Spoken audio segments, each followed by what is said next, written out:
the nutritionist came, and I asked her a question about unpasteurized milk, or like raw milk, and like what the risks are. And she touched on it a little bit, and she mentioned that she read an article saying that it carries diseases, so you shouldn't drink it. And that's something I heard a lot, but I'd like to look a little bit deeper into it, so I'm going to be talking about raw milk or illegal milk today. It's illegal in 18 states. So it causes disease. I'd like to hazard that it can cause disease rather than causes disease. What is it? It's actually not the milk that causes the disease, but the conditions in like the farm factories that can like produce E. coli and salmonella that cause the diseases. So like one instance is like industrialized unpasteurized milk. You know, there's a company in California that sells unpasteurized milk. And there was an E. coli outbreak, and a lot of people conflated that with it's because the milk is unpasteurized, but it's actually the combination of it being unpasteurized and in unsanitary conditions. And then disease. So usually what people are referring to is like benign tuberculosis, and when that happens, it's because the cows actually have tuberculosis, which is why we started pasteurizing milk in the first place in like 1900. And so pasteurization is kind of a way around this problem, which is like still using cows that you're not making sure if they don't have tuberculosis, rather than actually just like making sure that the cows are safe themselves.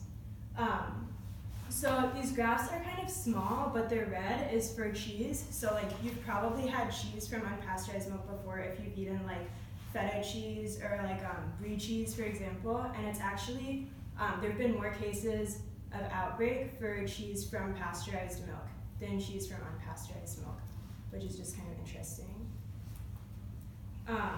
So then I found this graph. It's like a little small, so I'm just going to read this part to you, which I think is important.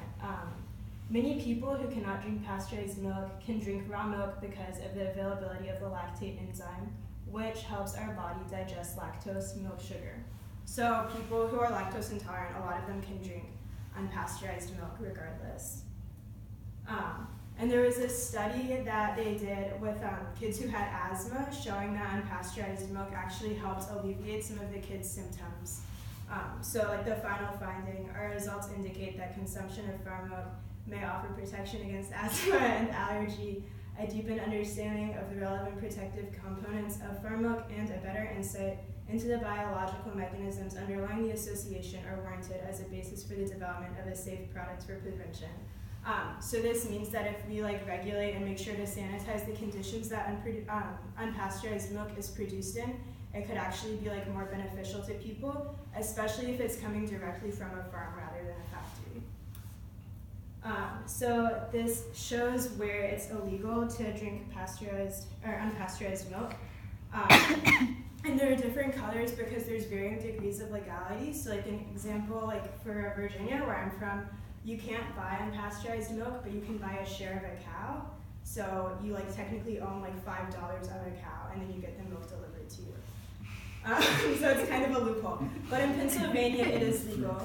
So 5% of a cow? You can say like I have a $5 share of a cow, and then that farmer will be like, oh, like I'll like milk your share of the cow for you. So it's as if you were like sort of like getting the milk on your own rather than it being like a milk specific transaction. So this I found particularly interesting. In the conventional dairy system, farmers receive about $12 per hundredweight of milk, less than their operating costs. This is why small and medium dairy farms go out of business at such a high rate. In 2002, dairy farms went out of business at the rate of 16 per day. When the farmer produces raw milk and sells it directly to the public, he gets from 50 to 250 per hundredweight, enough to make a decent living.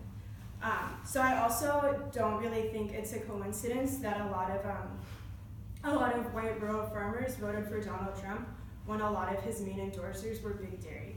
That's just like a personal theory that I have. What are you afraid of? So this is a political cartoon. Hey guys. What are you looking at that? This is a political cartoon from 1912, and it says at the bottom, I drink to the death of the whole table. So this is just a gross media misrepresentation of unpasteurized milk would be. Oh my god.